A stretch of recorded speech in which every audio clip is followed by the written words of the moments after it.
Former AEW World Tag Team Champion Ricky Starks has denied that he turned down creative pitches from All Elite Wrestling on social media. Giulia makes her hotly anticipated NXT debut last night at the NXT No Mercy Premium Live event. Ethan Page retains the NXT Championship, defeating Joe Hendry with Trick Williams as the special guest referee. An update on the reaction to Swerve Strickland and Daniel Garcia's contract offers from AEW. Obafemi retains the NXT North American Championship. Kalani Jordan retains the NXT Women's North American Championship.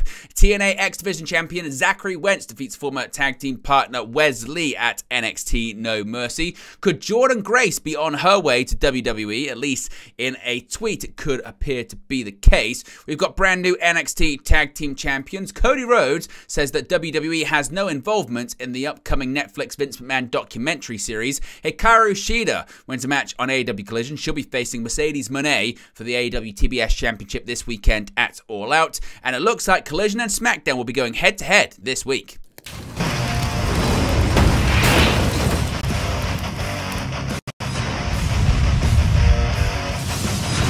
Hey guys, welcome back to Wrestling News 365. Hope everyone is doing very well. As always, plenty of news stories to get into in the world of professional wrestling. Let's begin talking about absolute Ricky Starks as his absence from AEW television continues, with many wondering what is next for the former FTW champion. Now, AEW star absolute Ricky Starks has taken to X to shut down rumors pertaining to his current hiatus from television.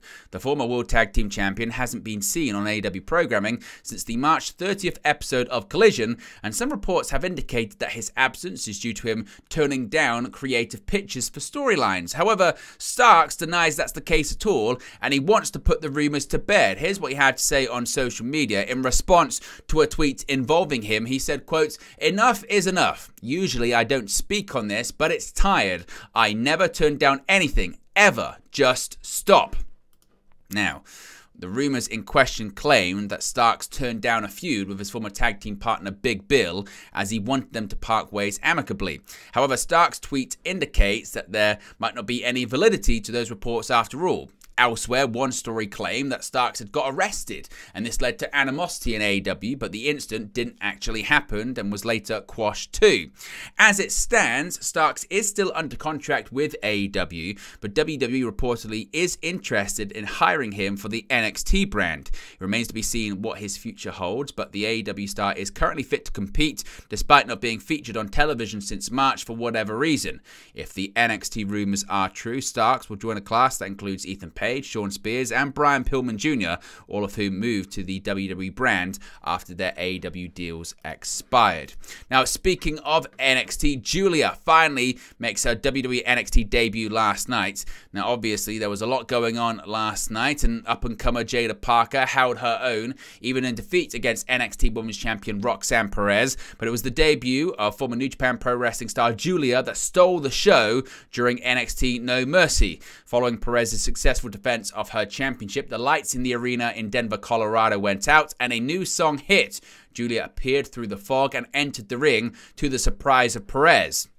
The two stared each other down, with Perez holding her title high. Giulia had been rumored to have signed with WWE's developmental brand back in April, but was fulfilling obligations with Marigold when she suffered a wrist injury. Perez was fresh off a victory against Parker, who put up a fight in her first ever attempt at capturing the NXT Women's Championship.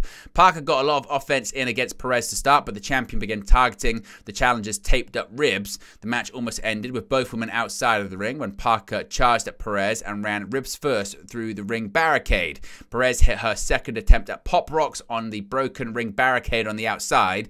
Both women got back in the ring at the very last second of the referee's count, and Perez hit another pop rocks for the victory before staring down Giulia, who will likely be her next opponent for the title in WWE NXT. Now, speaking of titles, Ethan Page is still the NXT champion. Ethan Page retained his NXT championship in a match of twists and turns at No Mercy. His challenger on Sunday night was TNA's viral sensation Joe Hendry, but the bout also had a special guest referee in former NXT champion Trick Williams to add another dynamic to proceedings. The main event itself saw both challenger and champion come close on several occasions, with each near fall bringing forth issues between Page and Williams and allowing Hendry to take take momentary advantage. Hendry thought he had the match won when he kept Page down for a 3 count, only for Williams to spot that Page had his foot under the rope and ceasing the count. As a result, the usually jovial Hendry got in the face of Williams in protest, allowing for All Ego to bundle them into one another. Multiple near falls and a second referee entering the fold later, Page landed a DDT onto the NXT title bout and had the bout won, but for Williams re-emerging to break the count. Page would hit a low blow while Williams dispensed of the title bout, and then an Ego's edge for the guest referee to reluctantly make the final count. Now, it wasn't the end of the night when it comes to Trick Williams, because while Page celebrated his victory, Pete Dunne emerged at ringside to attack Williams, providing a teaser ahead of their match during NXT this coming Tuesday. Now, a big story at the end of last week was the reaction from WWE to the reported contract offers from AEW to Daniel Garcia, as well as the brand new contract signed by former AEW World Champion Swerve Strickland. Now, a new report about this comes courtesy of Fightful Select. Of course, as I mentioned, Swerve Strickland has a new contract, and many assume Daniel Garcia to have one with AEW.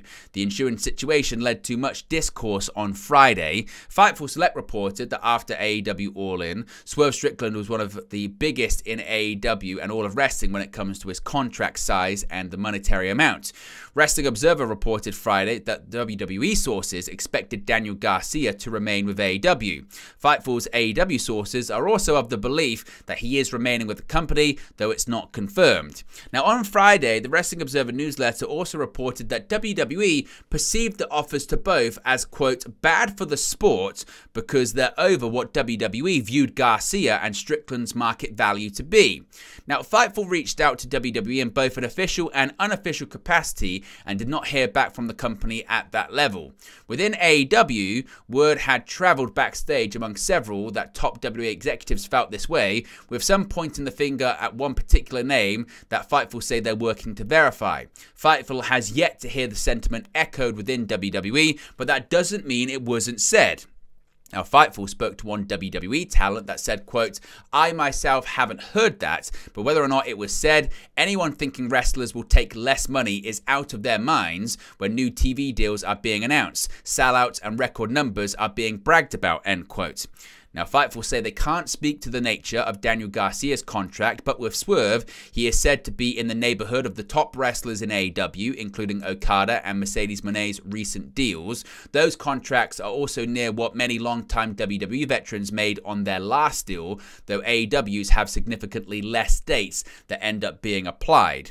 As far as talent, as one can imagine, it's been universally positive, with support from those that Fightful have spoken to across every major company and also the independents. Many contracts have also changed in the structure for both companies since AEW started, with higher guarantees being handed out in both 2019 and 2024 when many deals came up. Now, it's worth noting, according to Fightful, that despite the tribalism that's associated with WWE and AEW, the companies are operated in much different manners. WWE is larger and obviously has more revenue and has a duty to maximize profits within reason to satisfy shareholders as a publicly traded company. AEW, meanwhile, is privately owned and answers to investors, networks, and advertisers, and what they deem as a success financially is still relatively unknown. It's expected that the company would be profitable after landing a new television deal. Now, going back to NXT No Mercy last night, Obafemi is still the NXT North American champion. The ring shook with the sheer impact of Obafemi and Tony D'Angelo's title match at NXT No Mercy. The Denver crowd came alive with a hard-hitting contest, and while D'Angelo put his best foot forward, Femi came out still the NXT North American champion. Femi wasted no time laying on heavy blow after heavy blow onto D'Angelo. Early into the offense, D'Angelo appeared to have hurt his ankle, and while the Don continued the match, the injury was made more apparent as time progressed. The Denver crowd and the NXT universe at large collectively gasped, however, when D'Angelo kicked out of one of Femi's lethal powerbombs in the ending stages of the match. Per the commentary team, D'Angelo is the first to do this in Femi's NXT career. D'Angelo landed a successful spinebuster onto Femi immediately following, but was unable to capitalize. Femi reasserted his control over the contest and finished D'Angelo by landing 2 powerbombs in quick succession, with a sit-out powerbomb secured securing the victory. Now, the current status of D'Angelo's ankle is currently unknown. However, he was seen being consoled by the family following his loss. Had he won the championship match last night, the NXT North American Championship would have been his first singles accomplishment after his reign with the NXT Heritage Cup. Obafemi has held the NXT North American Championship for 235 days after he claimed the title in a chaotic breakout contract cash-in at Stand and Deliver 2024. He is quickly approaching Wesley's record for the longest single men's NXT North American Championship reign, which sits at 269 days. Femi's dominance also threatens Carmelo Hayes' record for the most combined days with the title at 272 recorded days. Now, that was the men's North American Championship. We've got the women's North American title as well. And Kalani Jordan retained the NXT Women's North American Championship during No Mercy. Jordan locked up with Wendy Chu to settle their differences shown over TV the past few weeks, what became far from a walkover for the defending champion. Jordan had to endure an outlast, venomous and calculated offense from her challenger, as one could have expected following the recent blindsided attacks from the challenger leading into Sunday's PLE. And even as it appeared as though she would lose her title in the closing stretch, it saw Chu locking in a snug sleeper hold. However, Jordan refused to submit and fought her way out of the hold, landing forearm strikes before going up top to land a 450 splash and secure the win via pinfall after 13 minutes. As the defending champion slipped out of the ring to celebrate, Tatum Paxley emerged in the ring to put the fallen challenger to sleep and close out the segments. The defense was Jordan's fourth in her 85 days and counting as the inaugural NXT Women's North American Champion. Now, we saw a bit of a blood rivalry possibly come to a conclusion Sunday at No Mercy. TNA Wrestling's X-Division champion Zachary Wentz got his revenge on former friend and Rascals tag team partner Wes Lee after defeating him with the help of a distraction by Trey Miguel in their NXT No Mercy bout. Lee turned heel on Wentz and Miguel after the team failed to capture the NXT Tag Team Championships on the second night of the Great American Bash. Wentz then attacked Lee on an episode of NXT after he failed to win the #1 contender spot for the NXT Championship. The pair traded flurries of offense during the match until they both ended up on the outside of the ring. Lee took out Wentz's knee while the former friend was on the apron, then slammed his shoulder into the ring post, which he continued to target throughout the duration of the bout. Back in the ring, Wentz put Lee in a Boston Crab, but the submission hold didn't last long. Lee was able to capitalize and hit a cardiac kick, but Wentz kicked out. Lee hit a big Meteora, but ended up sliding out of the opposite side of the ring. When both men were outside, Lee cleared off the announce desk. Lee sent Wentz into the ring steps before driving him through the desk. Lee went to the top rope and hit a stomp to Wentz on the floor. He looked to grab Wentz's X-Division Championship, but went for a chair instead when Miguel appeared out of nowhere, distracting Lee and grabbing the chair. Wentz hit a Canadian Destroyer to Lee off the distraction before getting Lee back into the ring. He hit the UFO, a springboard rolling stunner, and pinned Lee for the victory. Do you think this one is over, or could we see a continuation of this one possibly over on the TNA wrestling side of things? Now, after NXT No Mercy last night, could we see the Knockouts World Champion Jordynne Grace be making her way back to WWE very, very soon? Well, following the NXT No Mercy Premium Live event, TNA Knockouts World Champion Jordynne Grace has teased a WWE jump. At the Royal Rumble, TNA Knockouts World Champion Jordynne Grace made her WWE debut in the Women's Rumble match. Grace returned to WWE when she challenged Roxanne Perez for the NXT Women's Championship at the Battleground Premium Live event.